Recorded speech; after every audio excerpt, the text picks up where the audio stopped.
Welcome to Sleep with Myth. Close your eyes and let the world fade away.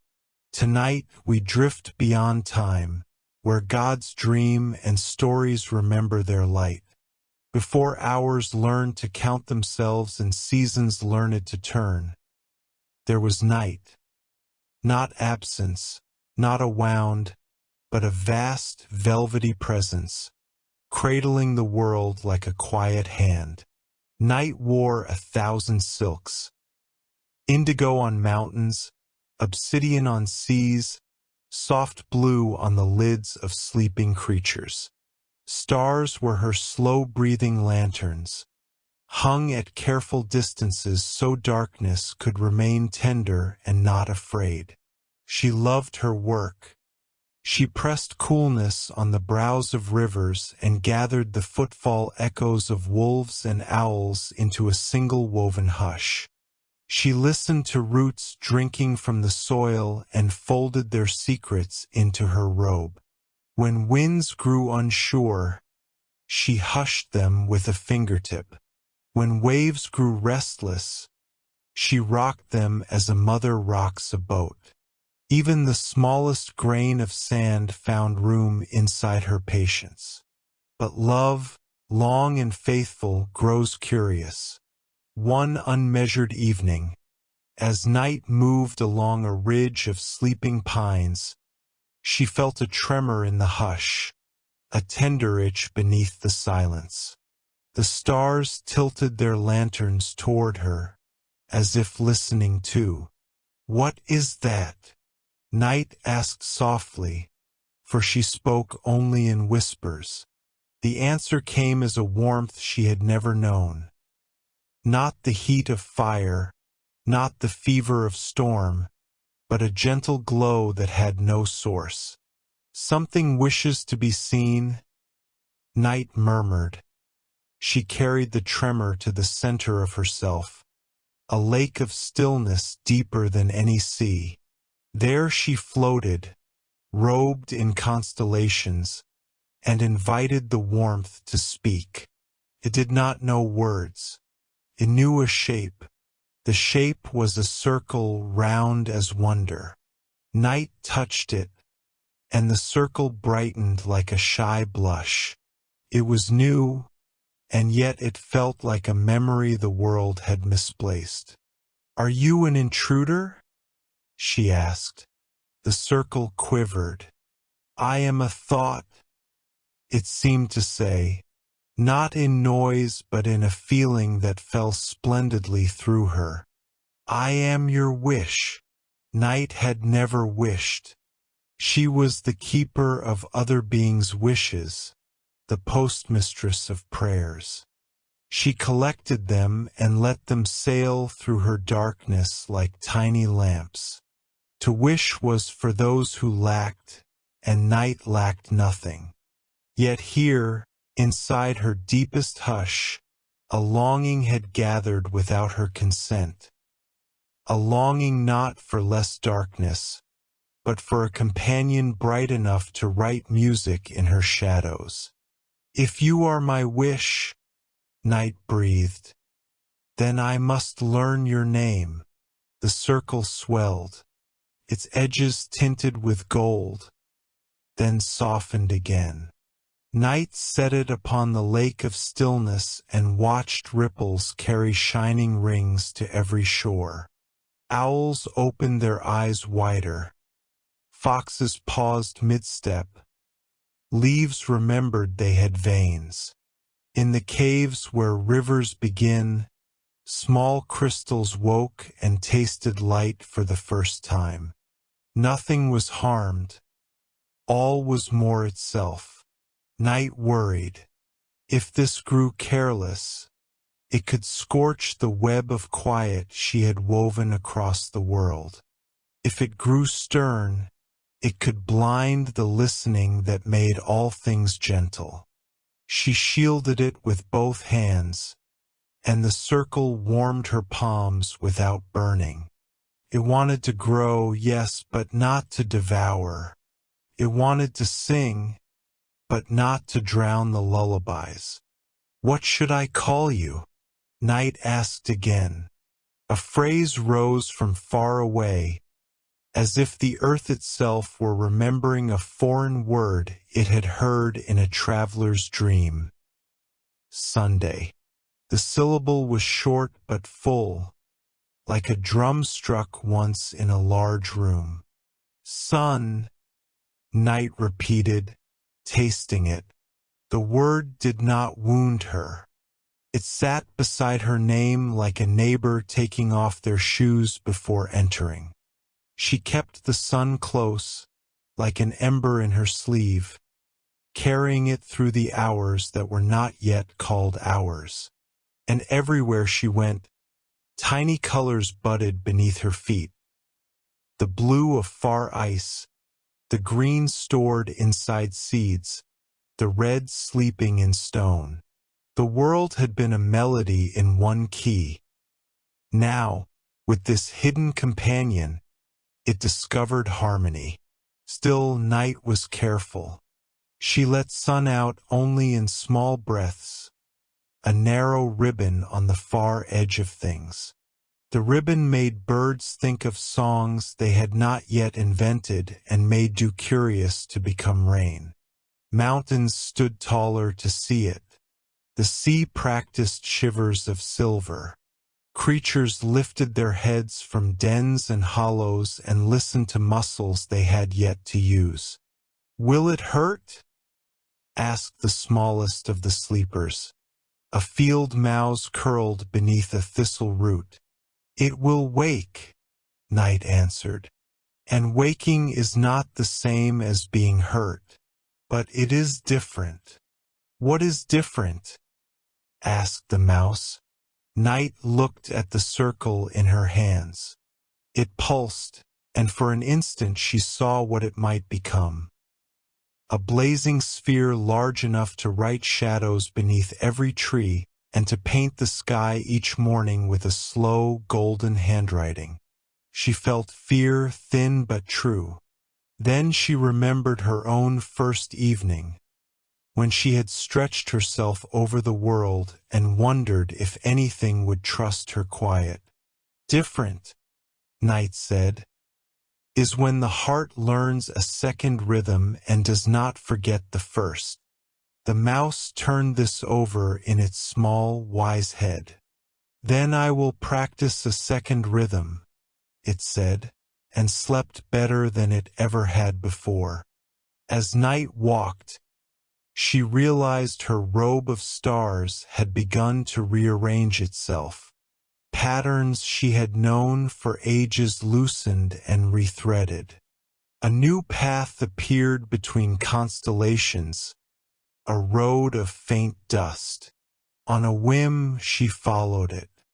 It led her to the eastern rim of the world, a cliff so tall that clouds set their feet there to rest. Beyond lay a darkness like her own, but thinner, ready to break. "This is where your name will be spoken," she told the circle sun. "This is where you will rise." "Rise?" the circle echoed, tasting the notion, quivered not with fear, with readiness. Night knelt at the rim and spread her robe wide. Stars clustered at the hem like children crowding to see a parade. Owls lined the pines like careful notes on a staff.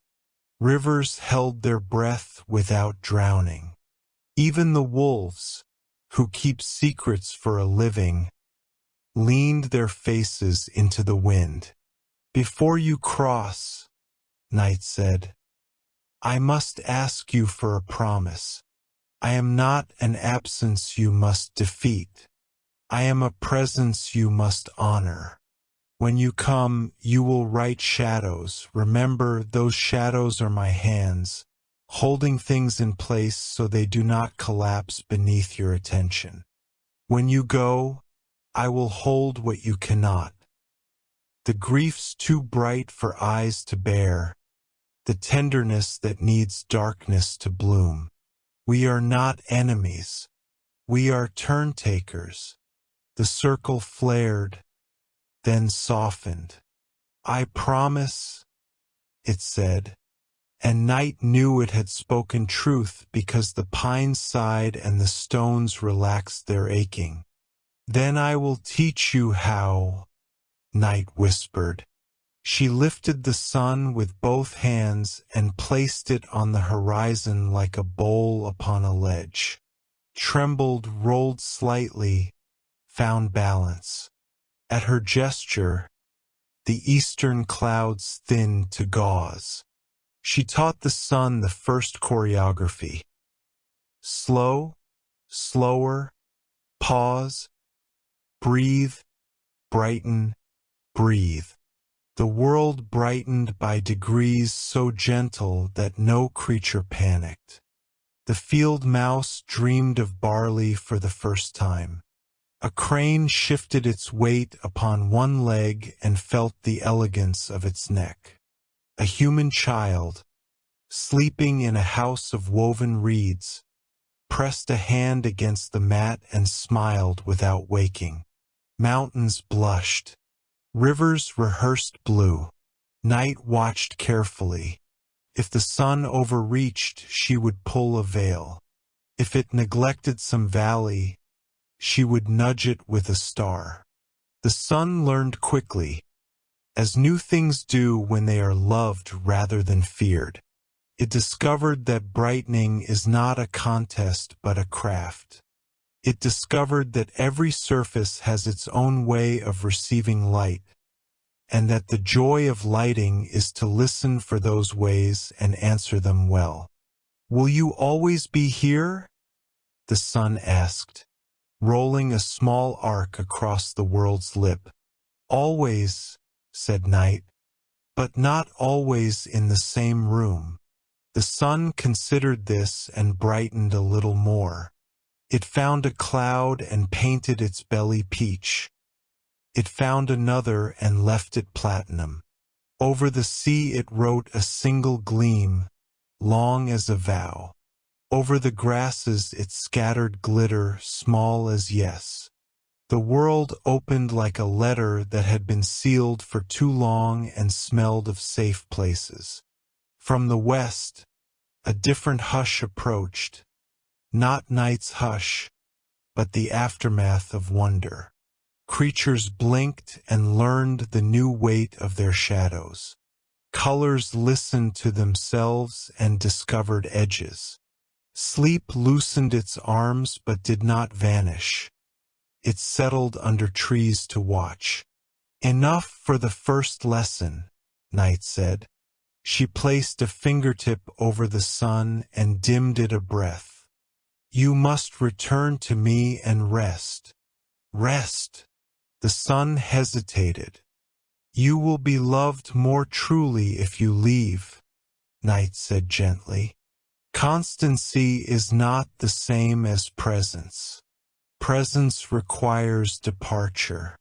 In the leaving, longing grows roots. In the returning, joy learns its name. The sun sighed, a warm sound, and settled back into her hands. She carried it westward along the old paths, which now felt new simply because she walked them with a companion. At lakes, she lowered the sun to let fish learn the idea of gleam. At cliffs, she lifted it so hawks could test the mathematics of updrafts. She held it higher above the desert so lizards would not burn their feet, then hid it behind a gauze so cacti could drink the light without choking. Everywhere she went, things grew braver. Seeds dared to split. Burrows widened. Voices tested themselves. Skin warmed. But Night also felt the ache the sun left in its wake. A thin soreness in shadows where creatures had not yet learned how to fold themselves into the new rhythm. She made her robe extra thick there and laid dew like cool bandages. Balance is a verb, she reminded herself, not a finish line. At last they reached the world's western rim, twin to the east, though steeper, with cliffs that fell into an ocean vast enough to swallow a sound and still be hungry. "Here you will practice setting," Night said. "You will learn to soften without sulking, to depart without abandoning." The sun trembled, then grew tender. It leaned its light along the tops of waves until each crest wore a gold thread. It kissed the foreheads of stones. It wrote long shadows west to east so that every creature would remember her name when she came back. Night felt pride then, the clean kind, the kind without heat, the pride of a teacher whose student discovers a grace beyond the lesson plan. When the last edge of light slipped beneath the ocean's lid, Night cupped the sun and held it against her throat, where even gods keep a tender place. "Sleep," she murmured. "Tomorrow we will try again." "Tomorrow," the sun echoed, enjoying the shape of the word. And so the first day ended, though no one called it that yet. Night walked across the world restored to her full breadth, but not the same. Her stars shone sharper. Her winds flowed with new grammar. Dreams came richer and more articulate, as if the mind of every creature had been given a second tongue. In those dreams, a radiant circle visited doorways and fields, not to burn, but to bless. Night smiled, tucked the sun deeper into her sleeve, and listened as the rivers hummed a tune they had learned from a color called morning. Far away, a human child stirred and whispered a word no one had taught him, dawn. He did not know what it meant. Night did. She kissed his brow with cool. "Soon," she promised.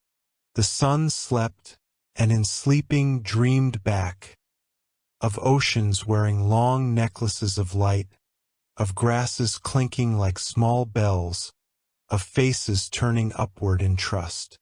Inside Night's robe, dreams and dawn braided themselves quietly, and the world, wrapped in a new balance of hush and glow, drifted toward a horizon that would, in time, be named.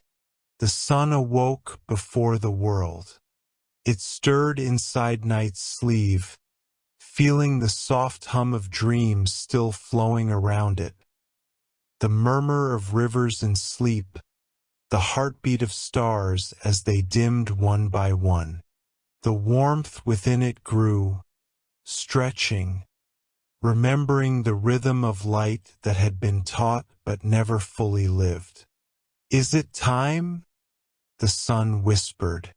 Night's voice, deep as oceans, answered, "Yes, but go gently. The world is young in its seeing." She lifted her sleeve, and the sun rolled out, trembling slightly like a pearl in mist. It paused on the edge of the horizon. Below, mountains crouched in shadow, valleys were ink. The sea still carried her cool kiss. For the first time, the sun felt distance, the vastness between where it stood and where it longed to shine. "What if I am too much?" it asked. "Then you will learn restraint," said Night. "And if you are too little, then you will learn courage." The sun turned toward her voice, though it could no longer see her clearly. "Will you watch me?"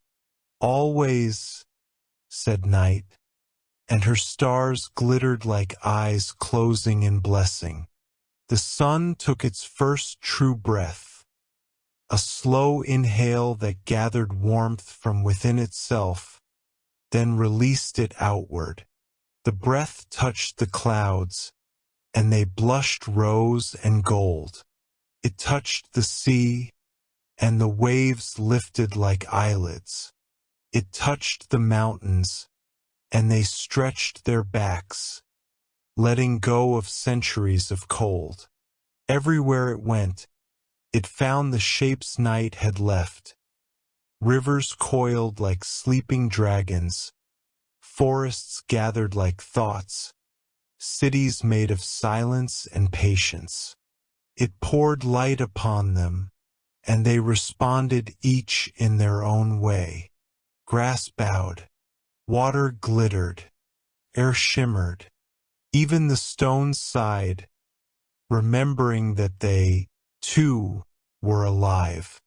The sun laughed, a small, astonished sound. "They are singing back," it said.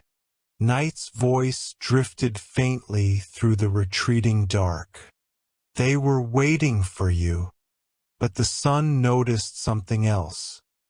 The closer it climbed, the more its warmth spread, the fainter night became. The stars blinked out, one by one, like candles politely excusing themselves from a banquet they had prepared but would not attend. "Where are you going?" the sun called. "I am not going," said night softly. "I am becoming shadow. You will see me in every coolness you cast, in every rest you grant. We share the same sky." Yet when her last star vanished, the sun felt something like loneliness for the first time. Light moved across the earth like water poured from a sacred bowl. The sky opened wider than it had ever dared. A faint, almost invisible blue seeped through the upper air, deepening with each breath. The sun felt it, the color's birth, and marveled. "What is that?" "That," came a voice from far below, "is your echo." It was the sea speaking, its surface trembling with ripples of reflected gold. "You warm me, and I give your light a shape. I am your twin below." The sun bent closer, fascinated. "Then we are mirrors." "Yes," said the sea, "but do not fall into me. Even mirrors can drown the thing they reflect." The sun laughed again, understanding only partly. Its laughter broke into sparkles that danced upon the waves, and the sea caught them like jewels. Birds began to rise, awkward, new to the concept of height. They stretched into the newborn blue, calling to each other in songs no one had yet named. Each cry seemed to carve a path through the air. Then came the wind, newly awake, swirling between the trees and the mountains. "I have seen you before," said the wind. "In her dreams." "Whose dreams?" asked the sun. "Night's," said the wind. "She dreamed of you long before you glowed." The sun paused. "Then I am her dream." "And her balance," said the wind, and carried that word away like a secret. The first shadow. As the sun climbed higher, it noticed something new. Behind every tree, every rock, every living thing, a dark twin followed. The sun reached toward one of them, curious. "What are you?" The shadow stirred. "I am what remains of her," it said. "I am the place you cannot reach." "Do you fear me?"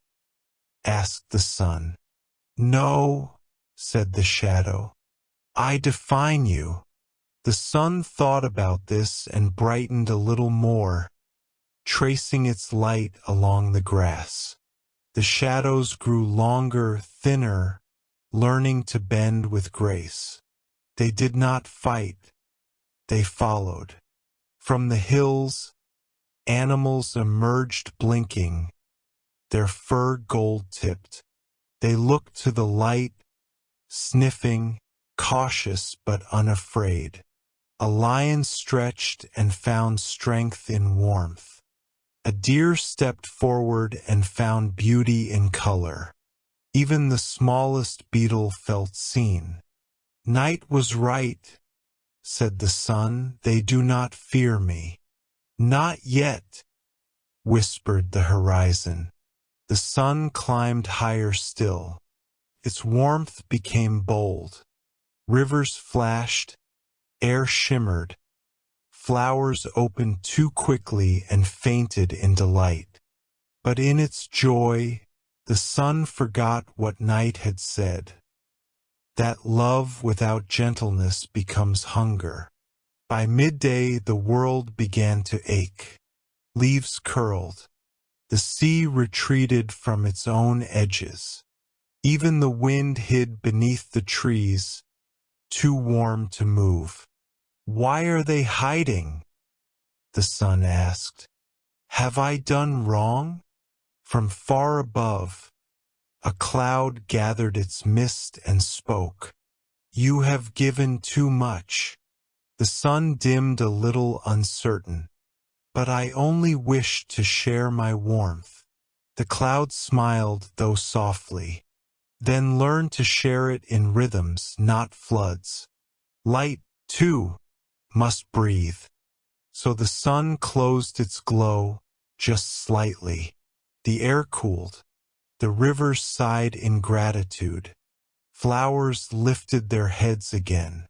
The wind returned, carrying seeds that the warmth had awakened but nearly undone. The sun understood. "To shine," it said, "is also to listen." And the world agreed. When the first day began to fold, the horizon blushed crimson and gold, colors born from the mingling of light and longing. The sun, now wiser, looked west and saw night's veil rising once again. "You kept your promise," the sun said. "As did you," answered night. Her voice came with the cool breath of evening. "You brought music to my silence." They met halfway, light thinning, shadow deepening, and for a moment the world glowed neither day nor night but both. The creatures looked up and saw beauty they had no word for yet. Twilight. The sun whispered, "Will you dream again tonight?" Night smiled. "I will dream of what your light touched, so that when you return, I can tell you what you missed." The sun sank slowly into her waiting hands. The sky turned violet, then silver. Stars pricked open, shy but bright. The sea calmed, the wind bowed, and the first dawn became memory. The world slept, still glowing faintly beneath its dreams. And in that sleep, the night dreamed again, this time not of what she lacked, but of what she had learned to love. When the second dawn faded, night unrolled her robe once more across the world. The creatures, weary but content, sank into rest. The rivers dimmed to silver, the trees exhaled dew, and the sea whispered its long blue sigh. The sun slept inside night's sleeve, warm and dreaming of horizons. Yet beneath that peace, something stirred. It began with the smallest things, the tips of mountains, the corners of temples, the curves beneath trees. The shadows that the sun had drawn earlier had not fully vanished. They had lingered, thin and trembling, waiting for the warmth to fade. And when it did, they found their voices. At first, the voices were uncertain murmurs, no louder than leaves. But together they gathered courage, whispers merging into something that could be heard. Why are we, they asked, always behind something else? Night, hearing the faint hum rise from the valleys, paused her quiet work of starlight. Who speaks in my stillness? We, said the shadows, the ones left behind by light. Night descended into a forest where the branches were thick with their own darkness. There, among the roots, 1,000 shapes shivered like half-remembered thoughts. She spoke gently. You are not left behind. You are carried by the world's turning. You are my touch upon its surface. But one shadow stepped forward, taller than the rest, its edge clear as thought, its heart soft as mist. We do not wish only to follow, it said. We wish to speak. Night tilted her head, and the stars on her crown trembled. Speak of what? Of what we see when he is here, said the shadow. When the sun walks the sky, we see things that eyes cannot. The outline of every truth, the shape of every limit. We see what ends where light begins. Night considered this. Then you are eyes for me while I am gone. The shadow bowed.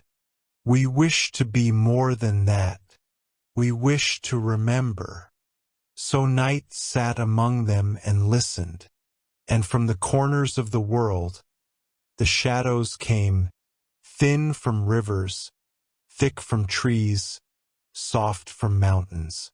They told her stories of the sun's passing, how warmth made some things bloom and others crack, how light revealed beauty but also hunger, how creatures chased brightness and forgot to rest. The more they spoke, the more their words formed patterns. Not anger, but ache. We are what holds the pain of the world, they said. We see it first. When a bird falls, we are the first to touch it. When a flower fades, we are what receives its color.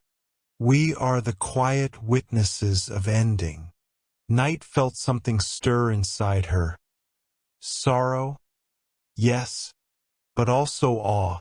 She reached out her hands, and the shadows rose toward her like mist drawn by breath.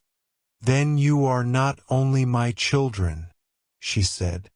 You are the memory of the world. The shadows shivered with pride, but one among them whispered, and memory, left alone, becomes sorrow. Night looked toward the east, where the sun still dreamed. Then I will share you with him. You will be his teachers. When morning came, Night opened her robe and set the sun upon the horizon once more. The light spread, tentative and gold. But this time, as it touched the valleys, it found the shadows waiting. They did not flee. They bowed. The sun hesitated. What are these shapes that do not vanish? They are my words, said Night. They have learned to speak. The sun, curious, sent a beam closer. What do you wish to say? The tallest shadow stepped forward. We wish to tell you what your light forgets. The air trembled with their honesty. You show the world its face, the shadow said, but you cannot see what lies beneath the skin of things. When you shine too long, they burn. When you leave too quickly, they wither.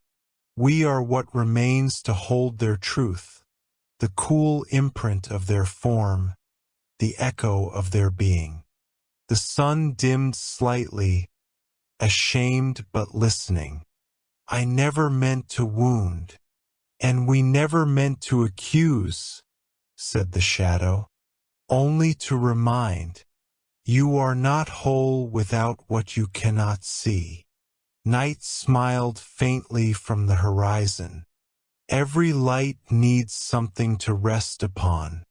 Every warmth needs something to cool it.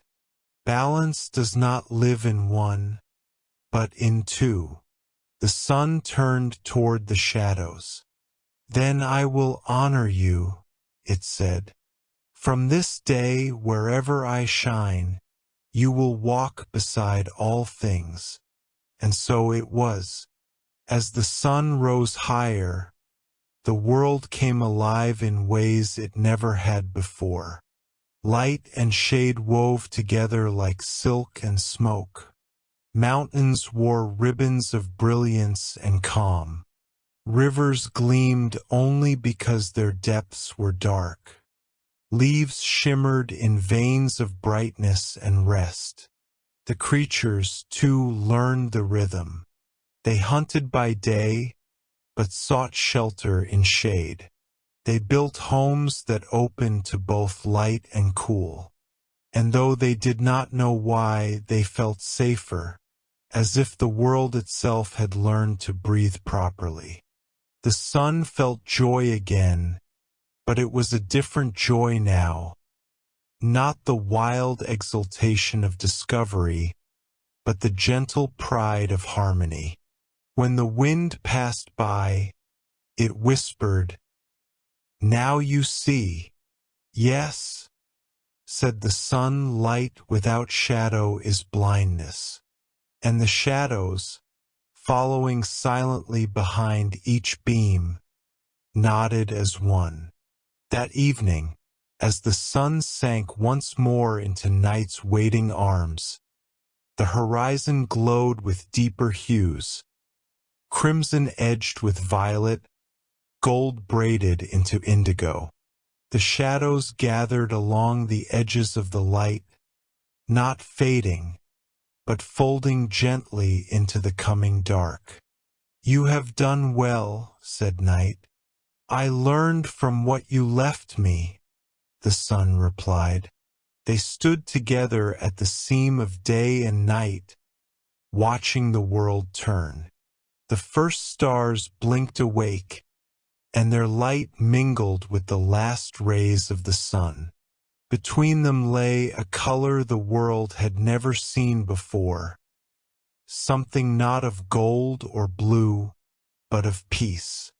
"What will you call it?" asked the sun. Night smiled. "Dusk." The word hung between them like perfume, sweet and solemn. And in that moment, the shadows sighed with contentment, for they understood their place, not lost between light and dark, but born of both. When the sun slept that night, it dreamed not of rising, but of resting, and of the voice that had finally answered back. The days grew longer. Each morning, the sun rose with grace, and each evening it sank with purpose. The world had settled into its rhythm, bright and waking, dark and dreaming. But the sun began to notice something hidden in that perfection. It started as a faint tremor in its warmth, a flicker, not of dimness, but of longing. Everywhere it shone, the world bloomed. Yet when night came, the world seemed to breathe more deeply, as if it missed something the sun could never give. The sun began to wonder, what does the world see when I am gone? One afternoon, while the sea mirrored its brilliance and the mountains glowed like sleeping embers, the sun spoke to the clouds. "Do you see the world when I leave?" it asked. The clouds drifted lazily, forming islands of silver. "We see it dream," they said. "Dream. When you go, the world closes its eyes. It whispers, and the whispers become shapes, things that do not need your light to exist. The sun felt a small ache. Then it dreams without me. The clouds moved together, shading a forest below. Even light must rest to dream, they said softly. You have never tried. The sun blinked. If a sun can blink, how can light dream? I do not sleep. Then perhaps that is why you are lonely, said the oldest cloud. And with that, they drifted away, leaving the sky unbearably clear. Unable to quiet its thoughts, the sun looked down upon the ocean, that great mirror of the world.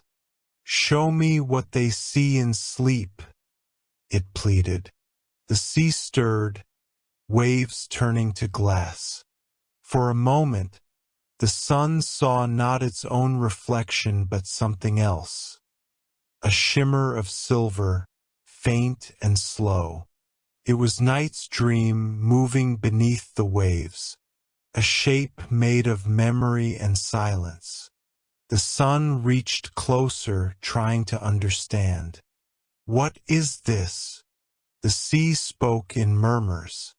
It is the dream beneath your light, the dream you cannot touch, because it needs darkness to live.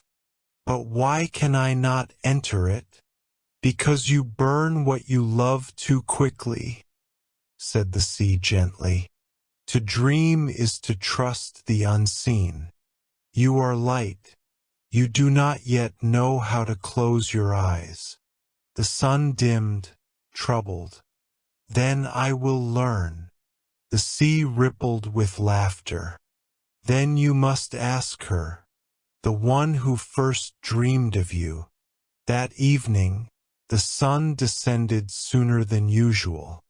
The horizon flared with surprise, the mountains holding their breath. The world looked up and wondered, why so soon?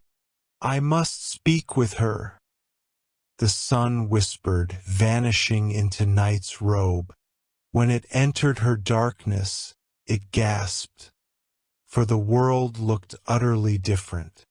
The forests shimmered with fireflies, the rivers glowed with moonlight, and even the shadows carried color. Why does your darkness shine? The sun asked. Night smiled, wrapping her stars around him like silk. Because I learned from you. The sun's warmth trembled. Then teach me in return. Teach me how to dream. Night grew quiet. You wish to rest? Night grew quiet. You wish to rest? I wish to understand what I have never seen. She took his face in both hands, her palms cool as sleep. Then close your gaze, she said, and listen. The sun obeyed. It stilled its fires, dimmed its flares, quieted the roar of its heart. For the first time since it had been born, it was not rising, not falling, only being. And within that stillness, something remarkable happened. The sun began to dream. In its dream, the world glowed from within, not with light, but with memory. Mountains held warmth in their roots. Rivers shimmered with echoes of laughter. Trees whispered stories of their rings. Every creature glowed softly from the inside, lit not by the sun's rays but by its own gentle flame. The sun felt tears, not of rain, but of light, fall inward. It saw what night had always known, that the world does not disappear in darkness. It remembers. And in that remembering it becomes complete. The whisper between them. When the sun awoke, it found itself cradled in night's arms. She was singing, a melody without words, older than shadow. "Did you see?" she asked. "Yes," said the sun softly. "I saw the light that lives without me." "Then you are ready," she said. "For what?" "To shine differently." The sun hesitated. "Differently? You have learned how to warm the world," said Night. "Now you must learn how to listen to it, how to leave space for what grows unseen." The sun nodded slowly. "I will try." Night smiled. "And when you grow weary, remember, even light may rest in my arms." They lingered together until dawn's edge approached. When the time came, the sun rose again, but softer now, gentler. Its light curved instead of cut, caressed instead of conquered. The world noticed. Flowers opened slowly, savoring warmth.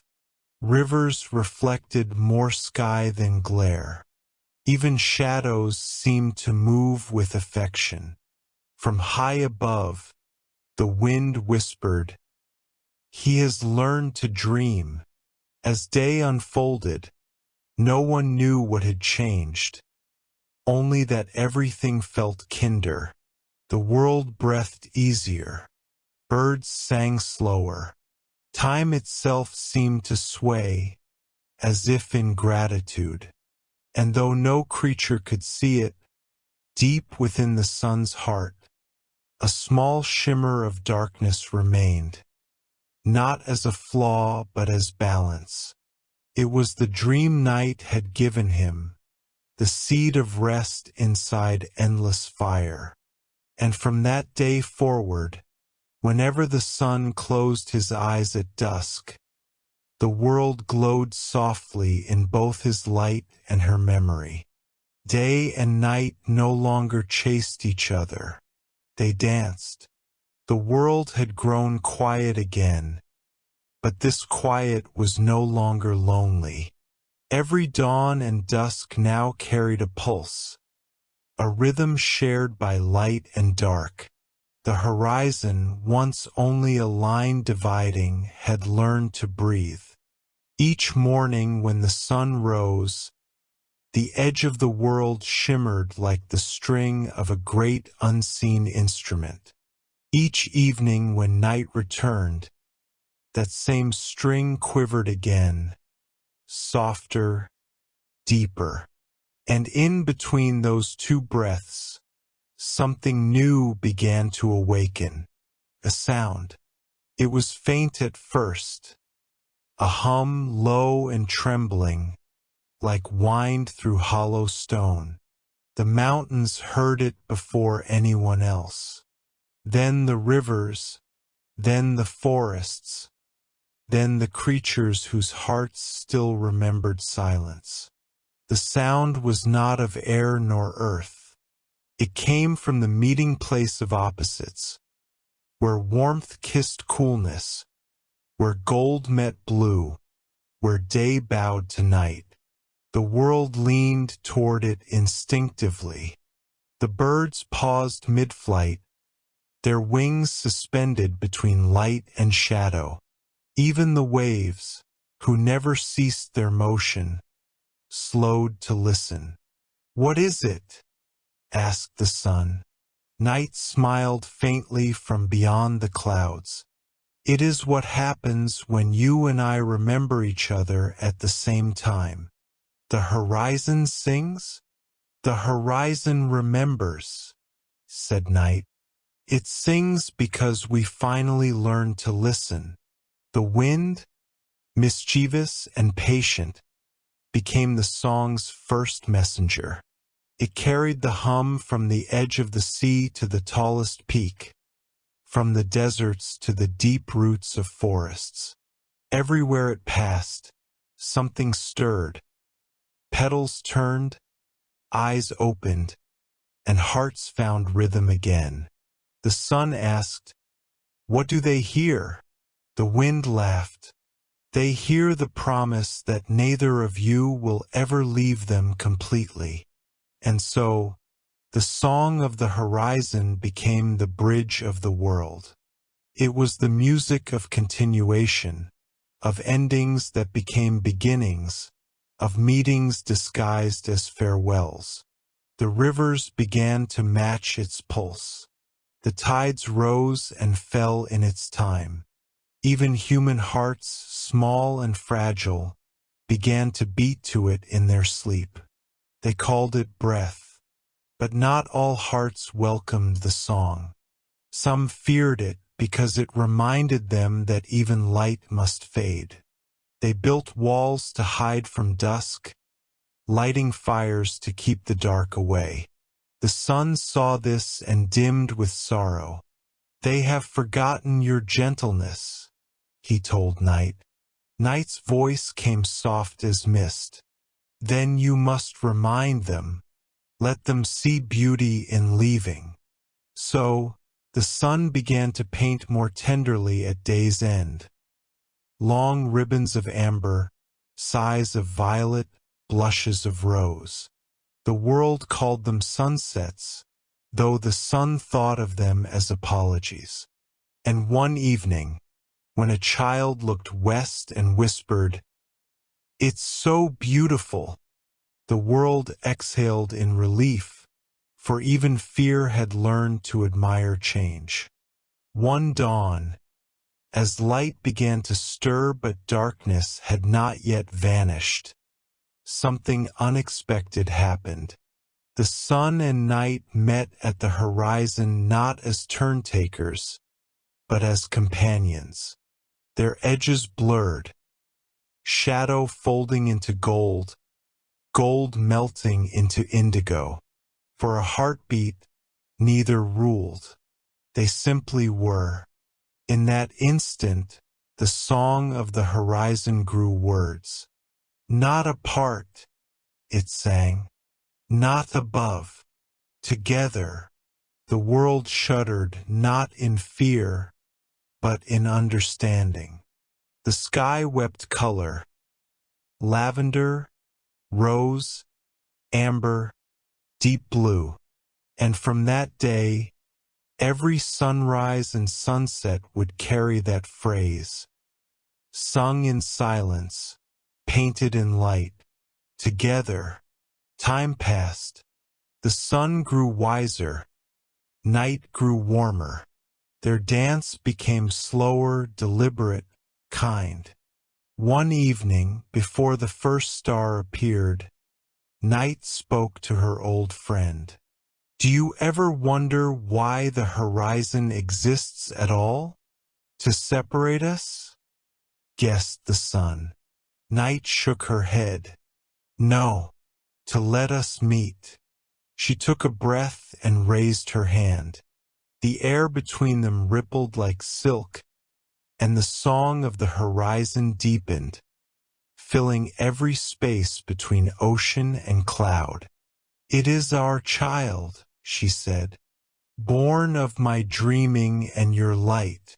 It sings so the world will never forget that opposites are not enemies." The sun bowed, humbled. "Then we will guard it together." And so they did, not with walls or laws, but with rhythm. Each rise, each fall, each breath became a verse in the eternal hymn. The creatures who came after would never hear it with their ears. Yet every heartbeat, every tide, every sigh would echo it unconsciously. It was not a song to end.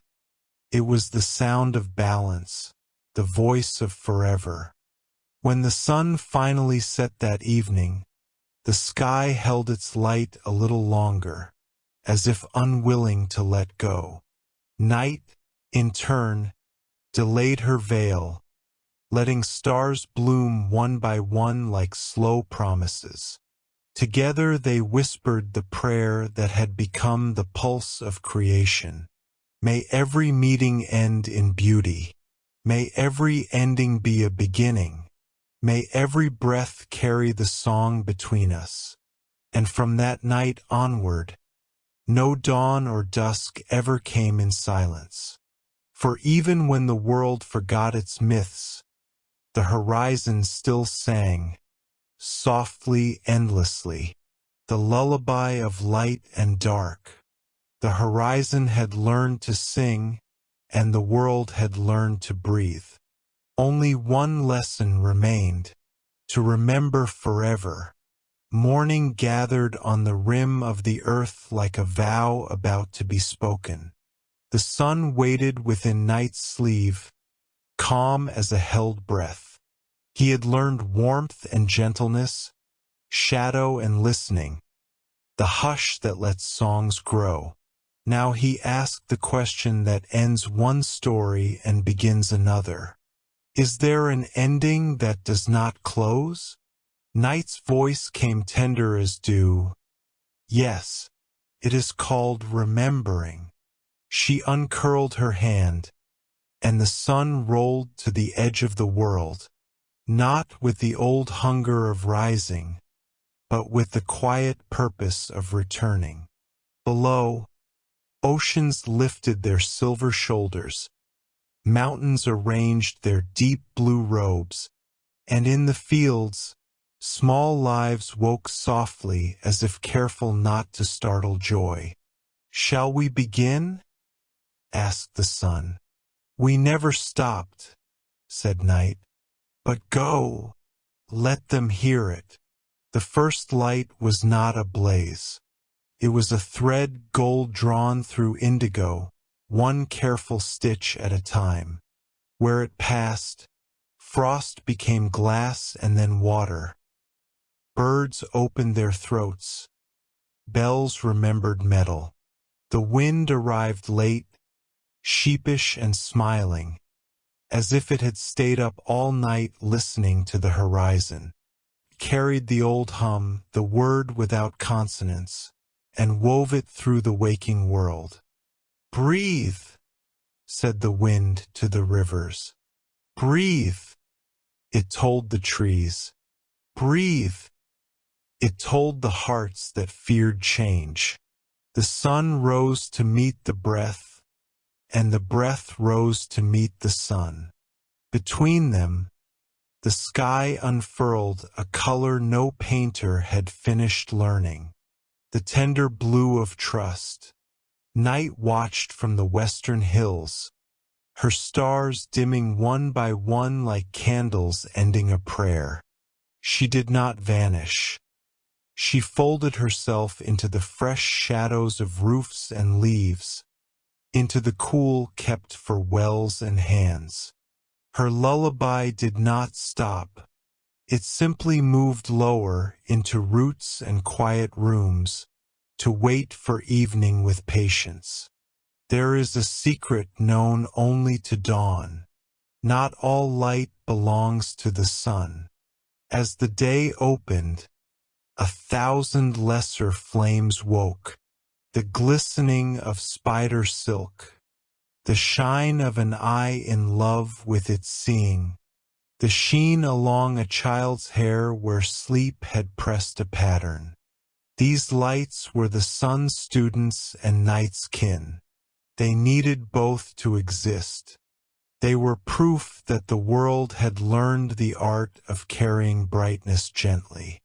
The sun warmed them without claiming them. Night cooled them without dimming them. Between those two fidelities, small lights learned to endure. At midday, the horizon seemed far. A thin seam stitched beyond deserts and over seas. But the song did not leave. It vibrated inside stones, within the ringed silence of trees, along the bones of mountains. "Will they keep it when we are forgotten?" the sun asked. "They will keep it without knowing," night replied from the shade of a well. "Children will count to the rhythm of dusk.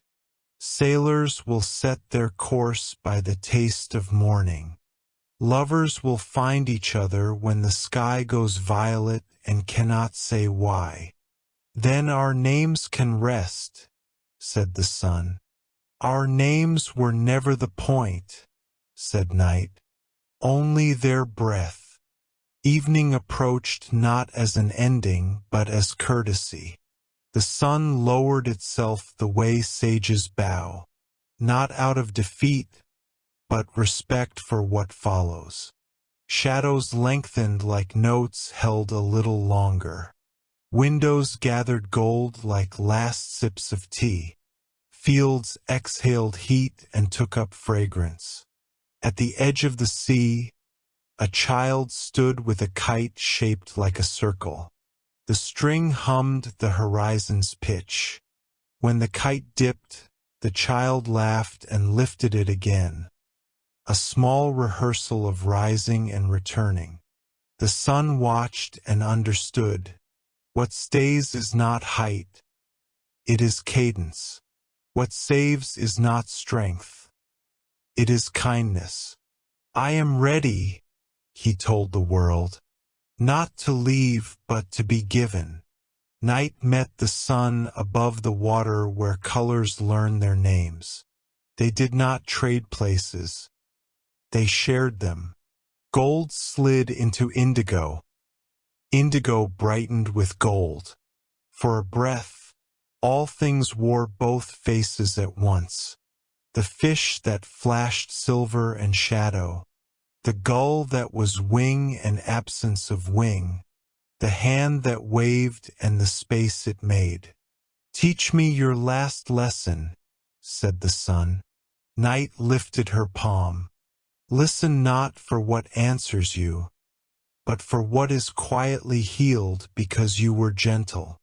They stood in the long amber of almost dark. Somewhere a door closed kindly. Somewhere a prayer was said without asking for anything. Somewhere a tired heart found that it could go on one more day. That is the lesson, Night said. Now go to sleep. The sun rested, truly rested, nested in the cool at night's throat. Dreams moved through him like rivers through a valley, leaving behind clean banks and a whisper of direction. He dreamed the world not as he lit it, but as it lit itself.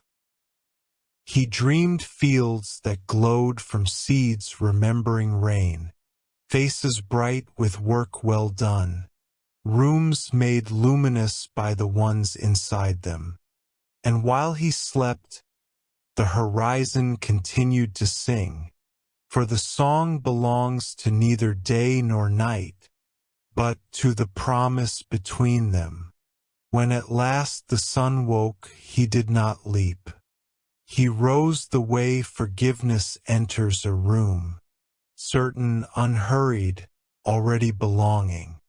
It was dawn again, not the first, not the last, but the forever kind, the hour that teaches all other hours how to begin. Night and the sun stood on opposite hills and bowed. They had stopped being opposites long ago. Will you keep dreaming? Asked the sun. As long as you keep listening, said Night. And will you keep warming? She asked. As long as you keep resting me, he replied.